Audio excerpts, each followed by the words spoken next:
Tiny man, tiny performance. My wife sneered at our dinner party, pinching her fingers together as her colleagues roared with laughter. I smiled and served dessert while dying inside. 1 week later, I found her steamy text to her coworker. The look on her face when I placed her packed bags by the door? Priceless. She screamed I'd never find anyone better. Now she watches from across the restaurant as my new girlfriend can't keep her hands off me. My name is Kevin Crawford. I'm 38, and until 6 months ago, I thought I had a decent marriage. Irene and I had been together for 9 years, with a nice colonial in Boston suburbs and promising careers. It all fell apart on a Friday in October. Irene had insisted we host dinner for her marketing firm colleagues. It's important, Kevin. These connections matter. I spent the entire day preparing, cleaning, buying expensive wine, and cooking her favorite recipes. By evening, everything was perfect. Wedding china gleaming, candles lit, jazz playing softly. 5 couples arrived, all designer-clad with practice smiles.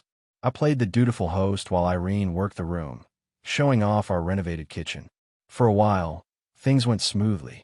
After dinner, as I served dessert, the conversation shifted to relationships. Irene, on her 4th glass of wine, turned to me with a cold smile. When I first met Kevin, I thought he'd be this impressive catch, confident, commanding, impressive in all areas. She emphasized the last words with a theatrical wink. Her colleague Mark asked, "And he's not?" Irene held up her hand, pinching her thumb and index finger together with barely space between them. Let's just say some things don't measure up to expectations. The room erupted in uncomfortable laughter.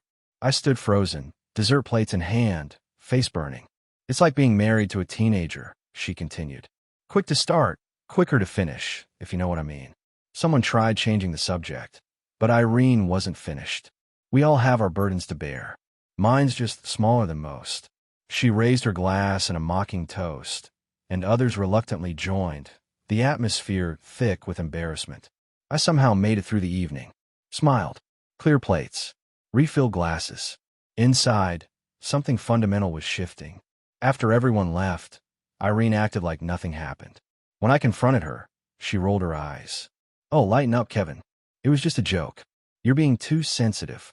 That night, as she slept, I lay awake staring at the ceiling, her words on repeat in my mind. The public humiliation made it impossible to ignore anymore. This dinner party would be the first domino in a chain of revelations about the woman I'd married. The morning after the dinner party, I woke before Irene. My sleep had been fitful, fragments of the previous night playing on repeat in my mind.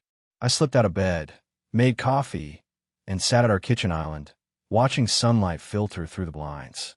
As I sat there, memories flooded back, not just from last night, but from throughout our 9 years together. It was like seeing our relationship through a new lens, one that brought every slight, every dismissive comment, every public humiliation into sharp focus. Early in our relationship, Irene's comments had been subtle, often disguised as helpful suggestions. Maybe you should wear shoes with thicker soles when we meet my family, she'd say. It might help you look more substantial. I'd laughed it off, thinking she was being practical. Then came the bedroom critiques. What started as gentle guidance quickly morphed into something more cutting. Is that it? She'd ask, expression flat. Or worse, she'd sigh and turn away. Don't worry about it. I'm used to disappointment. 3 years ago, I'd received a significant promotion at work. I'd rushed home with a bottle of champagne, eager to celebrate with my wife. Instead of congratulations, Irene had looked up briefly from her laptop and said, "That's nice. I guess they must not have had many options this year." Then she'd launched into a 40-minute monologue about her own work accomplishments while the champagne warmed on the counter, unopened. Family gatherings were minefields. Irene would introduce me to relatives with her hand resting on my shoulder. "This is my husband, Kevin. He's not what I pictured when I dreamed about marriage. But we make do, don't we, honey?" All while wearing that perfect smile that made everyone think she was just being playfully affectionate. When shopping for clothes, she'd hold up smaller sizes. Maybe someday, right? In front of store associates. If I tried something I liked, she'd frown slightly. "It's fine if that's what you want, but it doesn't really do anything for your figure." Even my hobbies weren't safe. I'd started taking guitar lessons 2 years ago, something I'd always wanted to do. After my third lesson, I overheard Irene on the phone with her sister. It's cute. His fingers are too small to reach some chords properly, but he tries so hard. I stopped playing after a month. The most consistent pattern was how she'd build me up in private just enough to tear me down in public. She'd say I looked handsome as we got ready for an event, only to later tell everyone about how she had to help me coordinate my outfit because I dressed like a colorblind teenager. As I sat in our kitchen, these memories converged into a devastating realization. This wasn't love. This was a systematic campaign to diminish me while maintaining the facade of a perfect marriage. I pulled out my phone and scrolled through Irene's Instagram. There it was, photos from last night's dinner. Amazing evening with amazing friends and my amazing husband who made it all happen. The comments were filled with heart emojis and couple goals responses. The contrast between her online portrayal of our marriage and the reality made me physically ill. I was living in two different relationships. The public one she crafted for social media, and the private one where I was constantly reminded I wasn't enough. As morning light filled our kitchen, I realized with startling clarity, this was emotional abuse, and it had been happening for years. 3 days after the dinner party, I was still processing my revelation about our marriage when opportunity knocked. Irene had gone for her Saturday morning yoga class, a 90-minute session followed by what she called essential networking at the juice bar next door. Translation: at least 3 hours of freedom. I wasn't proud of what I was about to do, but something deep in my gut was screaming that there was more to uncover. For years, I'd respected her privacy completely. Never checked her phone, never questioned her late client meetings. Trust had been my religion, even when I was the only true believer. I poured another coffee and stared at her iPad on the kitchen counter. She'd left it charging, probably assuming I'd be out running errands as I usually did on Saturday mornings. Her personal email was likely still logged in. With trembling hands, I picked up the device. The screen lit up, displaying her email inbox. My chest tightened as I scrolled through message after message from someone named JM, with subjects like "missing you" and "Tuesday confirmed." I clicked on the most recent one, dated yesterday. Can't wait for Tuesday. The Harborview Hotel, same room, 2 to 5 p.m. I've already made an excuse to my team. Tell Kevin you have that client dinner. Miss feeling you against me. Jay. The room spun around me. I opened another message, this one with photo attachments showing Irene and a man I recognized as James Maxwell, her firm's creative director. The photos weren't explicit, but the intimacy was unmistakable, his arm around her waist, her looking up at him adoringly in a way she hadn't looked at me in years. I checked the timestamp on the first email. 7 months ago. This wasn't a one-time mistake or a recent development. This was a calculated, ongoing affair happening right under my nose. With mechanical precision, I took screenshots of key messages, sending them to my own email. Then I checked her calendar.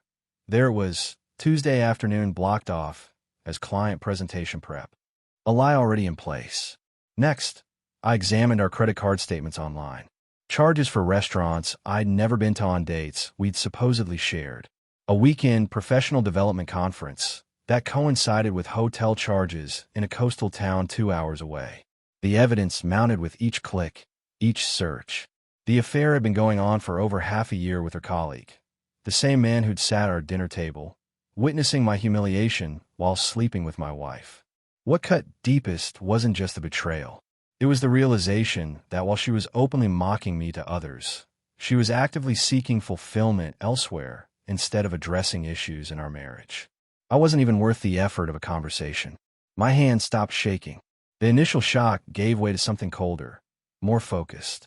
I took a deep breath and continued gathering evidence, creating a folder in my email labeled Next Steps. By the time I heard Irene's key in the lock, I was sitting calmly at the kitchen counter, iPad back in its original position, my face a careful mask of normalcy. "You're still home?" she asked, surprised to find me there. "Just finishing some work," I replied, watching her with new eyes. "How was yoga?" "Great," she said, not meeting my gaze as she set down her bag. "Really centering." I nodded, wondering if she'd been with him instead of at yoga, wondering how many other lies I'd swallowed whole over the years. "I'm thinking of grilling tonight," I said casually. "That salmon you like." She smiled, relieved I wasn't asking questions. "Sounds perfect." In a way, it was the perfect beginning to the end. For the next 2 days, I lived a double life. On the surface, I was the same accommodating husband Irene had grown accustomed to controlling. I made breakfast, asked about her day, watched her shows without complaint. Meanwhile, beneath this calculated normalcy, I was orchestrating my exit with military precision. Monday morning, while Irene was in the shower, I called my oldest friend Mark. "I need a place to stay," I explained quietly. "Just for a couple weeks until I figure things out." "Everything okay?" he asked, concern evident. "Not really. I'll explain when I see you. Spare room's yours, man." No questions asked. Next came the lawyer, a woman my colleague had used during his divorce last year. I scheduled an appointment for Wednesday morning, requesting the earliest slot available. During my lunch break, I opened a new bank account at a different institution than the one Irene and I shared. I transferred half of our savings, an amount that seemed fair given our equal contributions to the household. I wasn't looking to punish her financially. I just needed to protect myself.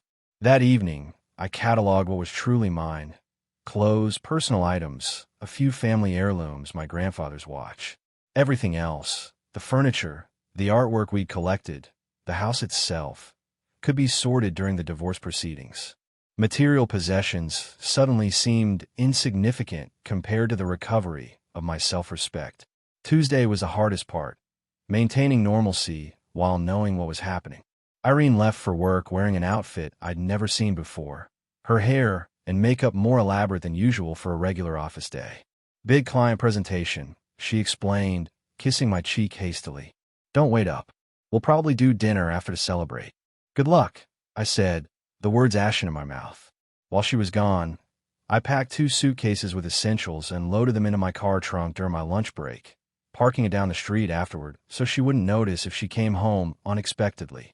At work, I requested Thursday and Friday off for personal reasons. My boss, noting my perfect attendance record, approved it without question. That night, Irene returned home after 9, slightly disheveled and smelling of unfamiliar cologne. She claimed the presentation had gone well, describing fictional client reactions in elaborate detail. I nodded and smiled, playing the role of supportive husband one last time. As she showered, I checked her location history on our shared account, the Harborview Hotel, exactly as the email had specified. The final confirmation of what I already knew. "You seem quiet," she said later, as we got ready for bed. "Just tired. Big project, deadline tomorrow." She nodded, already scrolling through her phone. "Don't forget we have dinner with the Johnsons on Saturday." "I won't," I lied, knowing I'd be gone before then. As she fell asleep beside me, I lay awake, studying her face in the dim light. This woman who had once been the center of my world now felt like a stranger, beautiful still, but hollow where her heart should be. I felt an unexpected wave of pity. Whatever she was searching for, she hadn't found it with James, or she wouldn't need the validation of controlling me. Tomorrow, I would reclaim my life. Tonight, I silently said goodbye to the man I'd been, the one who had allowed himself to be diminished for the sake of a marriage that existed only in his imagination. Wednesday evening arrived with an air of finality. My meeting with the lawyer had gone well. She'd outlined a straightforward path forward, given the evidence of infidelity. My personal items were already at Mark's apartment. All that remained was the confrontation I couldn't avoid. I prepared Irene's favorite meal, salmon with roasted vegetables, and that expensive Chardonnay she loved. By the time she arrived home, the table was set with candles and flowers, a scene of domestic perfection that would soon shatter. "What's the occasion?" she asked, dropping her keys in the bowl by the door. "Just felt like doing something nice," I replied, pulling out her chair. We ate in relative silence, her occasional comments about work met with my non-committal responses. Finally, when I could delay no longer, I placed a folder on the table between us. "We need to talk, Irene." Her expression shifted from surprise to wariness. "About what?" "I know about James." The color drained from her face. "I don't know what you're—" "Please," I interrupted, opening the folder. "Let's not add more lies." I laid out the evidence piece by piece, the emails, the hotel receipts, the restaurant charges, the location history. With each item, her expression cycled through shock, denial, and calculation before settling on indignation. You went through my private emails? She deflected, voice rising. That's a complete invasion of privacy. Yes, I admitted calmly. After years of your emotional abuse and public humiliation, I finally trusted my instincts. Abuse, she scoffed. Don't be so dramatic, Kevin. Calling me tiny and inadequate in front of your colleagues isn't abuse. Mocking my career while sleeping with your coworker isn't emotional cruelty. Her strategy shifted instantly. Tears formed in her eyes. The same performance I'd seen her use on clients who were about to walk away. I made a mistake, she whispered. It didn't mean anything. We can work through this. The affair is just one part of why this marriage is over. I explained, maintaining my composure. Even without it, I wouldn't stay with someone who treats me with such contempt. She reached across the table for my hand. I pulled back. You don't understand, she pleaded. I've been under so much pressure at work. James was just there. For 7 months. I said quietly, that's not a mistake, Irene. That's a choice you made every day. Her tears vanished instantly, replaced by cold fury. Fine. You want the truth. Yes, I've been unhappy. What did you expect? You never satisfied me. Not financially, not emotionally, not physically. I nodded, almost relieved to finally hear her honest thoughts. That's exactly why I'm leaving. I deserve better than someone who sees me that way. You? She scoffed, gesturing dismissively. Better than me? Good luck finding anyone who will put up with your limitations. In that moment, looking at her beautiful face twisted with cruelty, I felt a strange sense of peace. This woman had never loved me. She'd only loved controlling me. The divorce papers will be ready tomorrow, I said, standing. I won't be coming back. You can't just leave, Irene said, following me to the door. Her voice oscillated between anger and panic. We need to talk about this. We just did, I replied, picking up the small duffel bag I'd left by the entrance that morning. You made your feelings quite clear. Where are you even going? She demanded, arms crossed defensively. That's no longer your concern. As I walked toward my car, she followed me onto the porch, her controlled facade crumbling with each step. This is insane, Kevin. You're throwing away 9 years over one mistake. I turned to face her, keys in hand. This wasn't one mistake. This was years of belittling me, followed by months of betrayal. I'll go to therapy, she shouted, desperation creeping in. I'll end things with James. I'll do whatever you want. For a moment, I hesitated. 9 years was a long time to walk away from. But then my phone chimed with a text from James, sent to both of us. Is everything okay? You're not answering my calls. Irene's face contorted with fury as she realized I had his number. Her scream echoed down our quiet suburban street as I got into my car. You'll regret this, she yelled. You think anyone else will want you? You're nothing without me. I started the engine, oddly calm despite her rage. Goodbye, Irene. Mark was waiting on his porch when I arrived at his apartment complex 15 minutes later. He took one look at my face and silently helped me carry my bags inside. Want to talk about it? He asked, handing me a beer once we'd settled in his living room. Not yet, I replied, the adrenaline of the confrontation finally wearing off. Maybe tomorrow. Whenever you're ready, man. That night, my phone exploded with notifications. Irene cycled through strategies with alarming speed. 7:42 p.m. I'm sorry. Please come home. We can fix this. 8:15 p.m. You're being childish. This silent treatment is beneath you. 9:03 p.m. I've been calling your friends. No one's seen you. Are you safe? 10:27 p.m. I'll call the police if you don't respond. 11:14 p.m. James meant nothing. You're my husband. Please. Midnight. This is what you always do. Run away instead of fighting for us. I turn off my phone, marveling at how she could rewrite our entire history in just a few hours, casting herself as the victim and me as the villain. The next morning, I met with my lawyer again, finalizing the divorce filing. By noon, the papers were ready. I chose to have them delivered by courier rather than serving them myself. I had no desire to witness more of Irene's performance. In the afternoon, I visited a therapist my lawyer had recommended for people leaving emotionally abusive relationships. Dr. Michaels listened intently as I described the dinner party, the pattern of belittlement, the affair. What you're describing is indeed emotional abuse, she confirmed. And your response, removing yourself from the situation, was actually quite healthy. Then why do I feel guilty? I asked. Because abusers excel at making victims feel responsible for the consequences of the abuser's actions, she explained. That's going to take time to unlearn. I scheduled another appointment for the following week, feeling a small weight lift from my shoulders. For the first time in years, I was prioritizing my own well-being.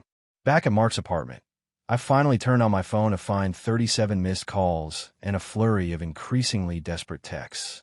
The final one, sent just an hour earlier, simply read, "I got the papers. This isn't over, Kevin." But for me it was.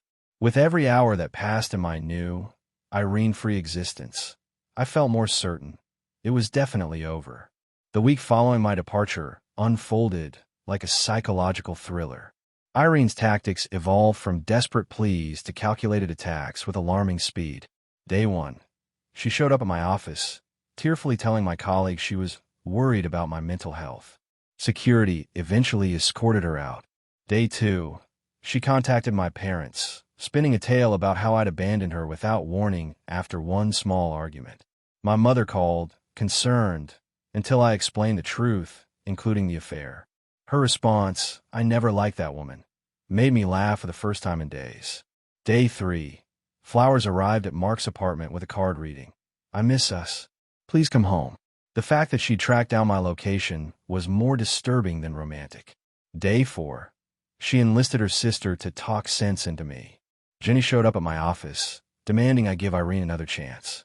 When I showed her the evidence of the affair, her righteous indignation deflated. "I had no idea," Jenny admitted. "She told me you were having a midlife crisis." "I'm 38, I pointed out. "She's always been good at twisting things," Jenny said quietly. "For what it's worth, I'm sorry." Day 5. The gloves came off. Irene drained our joint checking account, a move my lawyer had anticipated, thankfully. I'd already moved my direct deposits to my new account. Still, it signaled an escalation I hadn't expected. That evening, she emailed photos of us from happier times with the subject line, "Is this really what you want to throw away?" The answer, increasingly, was yes. Day 6. I returned to our house with a police escort to collect more personal items. Irene was waiting, makeup perfect, eyes red-rimmed from what appeared to be strategic crying. "You brought the police?" she hissed as I entered. "Just being cautious," I replied, moving past her to the bedroom. She followed, watching as I collected family photos, important documents, and sentimental items. "What about our plans?" she asked, her voice softer now. "The vacation to Italy? The family we talked about starting? Those were dreams you never intended to fulfill," I said, closing my suitcase. "You can't betray someone for months and expect them to trust your promises for the future." Her expression hardened. "The house is still half yours," she said. "You're responsible for the mortgage. Sell it," I suggested. "The lawyer will handle the division." "I can't afford a loan," she admitted, a rare moment of vulnerability. "That's not my problem anymore." 1 month after leaving Irene, the divorce proceedings were moving forward with surprising efficiency. Her initial attempts to delay and complicate matters faded when her lawyer, seeing the evidence of infidelity, advised her to settle quickly. I found a small but modern apartment downtown, closer to my office. The rent was reasonable, and more importantly, it was mine alone, a space untainted by Irene's criticism or control. My first weekend of true freedom, I stood in the empty living room, surrounded by boxes, and felt something unexpected, possibility. No one would mock my decorating choices or criticize my furniture arrangement. The blank walls could display whatever I wanted. I started small, buying a comfortable couch Irene would have hated for being too masculine. I hung my grandfather's fishing prints that she'd banished to the garage. I set up a corner for the guitar I'd abandoned years ago. At work, I threw myself into a major project I'd been hesitant to lead while with Irene. Without her voice in my head telling me I wasn't capable enough, I excelled. My team responded to my newfound confidence, and 3 weeks in, my boss pulled me aside. "Whatever's changed in your life, it's working for you," he said. "I'm recommending you for the senior manager position opening next month." Therapy was helping too. Dr. Michaels guided me through recognizing patterns of abuse I'd normalized, teaching me to value my own perceptions again.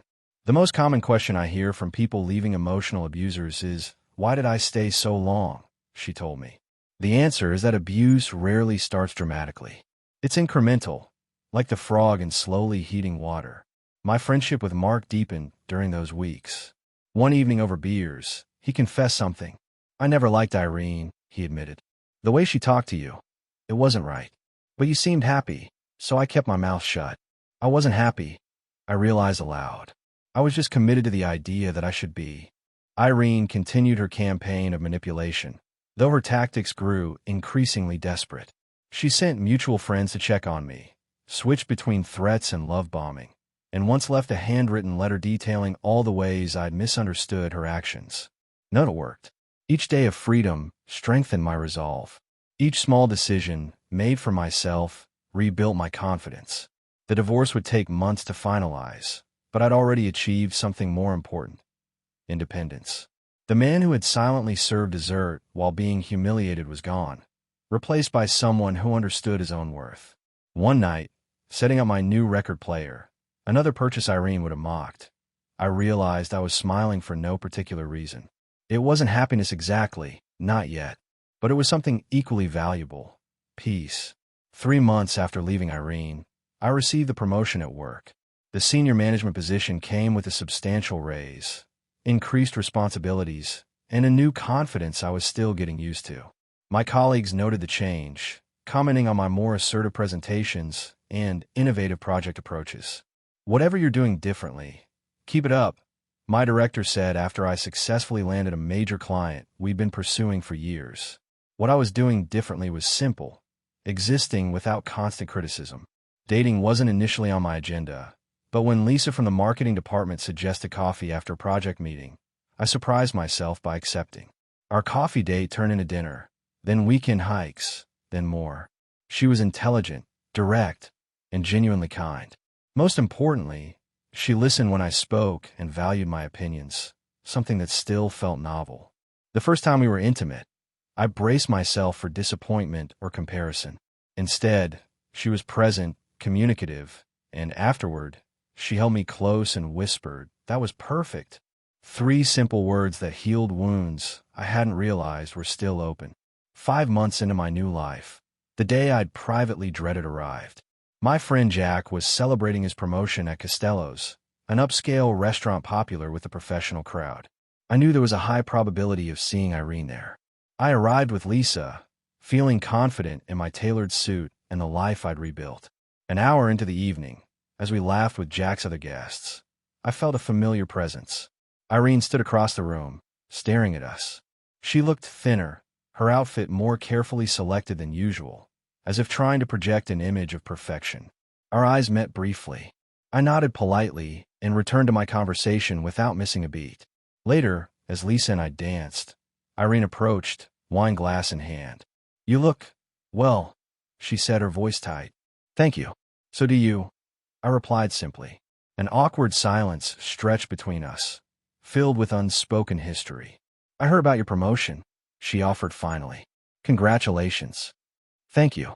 She glanced at Lisa, who had stepped away for drinks. "She seems nice." "She is," I confirmed. "Very." Irene seemed to be waiting for something. Questions about her life, perhaps, or some indication that I missed her. I offered neither. "Well," she said finally, "I should get back to my table." As she walked away, I realized something profound. I felt nothing. No anger, no hurt, no regret. Just peaceful indifference. 1 year to the day after that fateful dinner party, my divorce from Irene was finalized. The legal process had been surprisingly straightforward once her attempts at manipulation failed. We sold the house, divided the assets, and went our separate ways without the dramatic courtroom showdown she'd threatened. Lisa and I had been dating for 8 months by then. Our relationship evolved naturally, built on mutual respect and genuine appreciation. When I shared the full story of my marriage, she listened without judgment, then said something I'll never forget. "Thank you for trusting me with your past. Now let's focus on our future." With my new salary and my portion of the house sale, I purchased a modern condo overlooking the city park. Lisa helped me decorate, never imposing her preferences but encouraging my choices. "It's your space," she insisted. It should reflect who you are. My guitar playing improved steadily. I'd even joined a weekend amateur band with some colleagues. The first time Lisa came to watch us play a local pub, her genuine pride in my modest skills washed away years of Irene's dismissive comments. At work, I led my team to our most successful quarter on record. My boss mentioned future director possibilities, opportunities one now felt confident pursuing. My weekly therapy sessions became monthly check-ins, then graduation. You've done the work, Dr. Michaels told me. You recognize the warning signs now. Trust yourself. On the anniversary of my departure, Lisa suggested celebrating what she called my Freedom Day. We reserve a table at Vespucci's, an upscale Italian restaurant downtown. By coincidence, or perhaps fate's sense of symmetry, Irene was there with a group of colleagues. As our eyes met across the restaurant, I felt nothing but a calm acknowledgement of a chapter closed. She looked away first, turning to the man beside her with a laugh that seemed forced even from a distance. Lisa squeezed my hand. You okay? Perfect, I replied, meaning it. Later, as we shared dessert, I realized the true measure of my healing. I no longer defined myself in opposition to Irene or her treatment of me. The angry, hurt man who had fled our home had evolved into someone stronger, wiser, and genuinely content. What are you thinking about? Lisa asked, noting my reflective mood. I smiled, raising my glass to toast the woman who saw me clearly and valued what she saw. Just grateful for second chances. The tiny man Irene had mocked had found his full stature, not in inches or outward appearances, but in the quiet dignity of a life authentically lived.